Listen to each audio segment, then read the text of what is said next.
If you were one of those everyday Aussies on an everyday salary in late 20s, early 30s, what would you do to get ahead?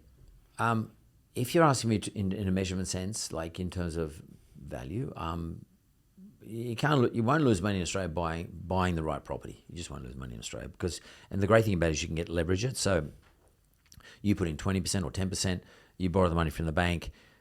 Properties in Australia will grow at a faster rate than the interest rate the bank will charge you. Basically, because that's a mathematical dynamic, because we will never have enough supply to deliver to the amount of demand we have in Australia, and then that's a structural thing, and that probably won't ever get solved. Certainly won't get solved in the next 10 years. It might get solved at some other stage, won't get solved in the next 10 years. So you can get ahead in a measurement sense, in other words, how much value I have, my wealth, if you measure wealth like that, in the property market, because of the way property operates in this country. And also there are some tax laws in Australia, which mean if you're an occupier or if it's your principal place of residence, there's no tax. So they're mathematical dynamics which allow people to get ahead. But if I just put that aside, because that's the traditional way of doing it. My view is when you're between 20 and 30, you might be someone looks around and says, look, I don't have any assets. I don't have a house. I don't even own my own car.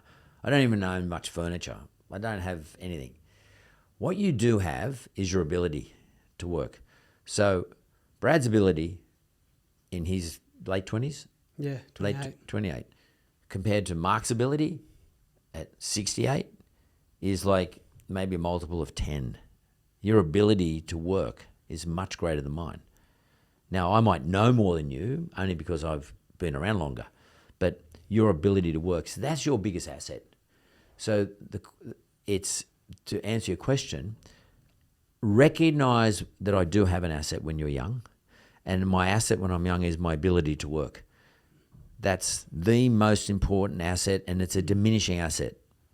It's depreciating. So don't fucking depreciate any faster than it ordinarily does just through time.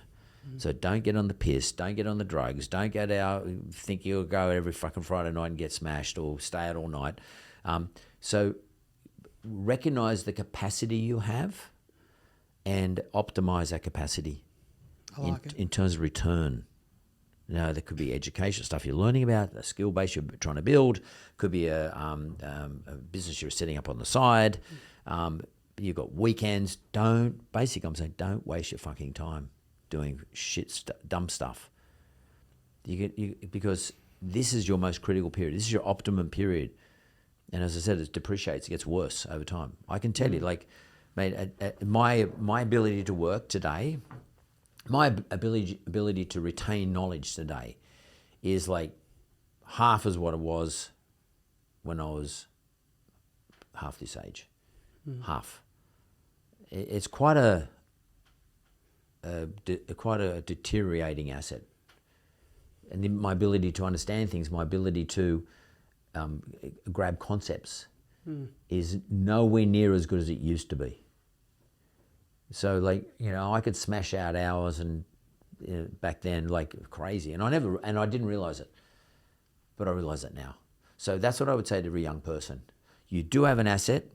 Don't try to think as though don't bash yourself up and say, I've got to go to the property market. Actually acknowledge the asset you have and try and build that asset up now. Your mental ability, which is with your physical ability. Learn something that's relevant, and relevant to me is something that sits in a rising tide. It could be about technology. Whatever the rising tides are, where are they? The rising tides in Australia are property for sure. So you might just become a real estate agent, and study the real estate market and know where all the pockets are that are growing. Why are regional areas in part of Queensland and New South Wales growing at a faster rate than, say, the metro? And just become a fucking great real estate agent. You might become a buyer's agent. You don't have to become some lawyer or a neurologist or whatever. You don't have to become those sort of people. But make sure you become the best in your territory. Great advice. The best, and right now is the time to do it. Like young people, and you don't have to go to university because there's a Google University, right? You have access to every bit of knowledge that you need to know. It's in Google. Once upon a time it didn't exist. I had to go to university to learn that stuff and get someone to teach me. Now you can teach yourself. And I don't mean, Google this.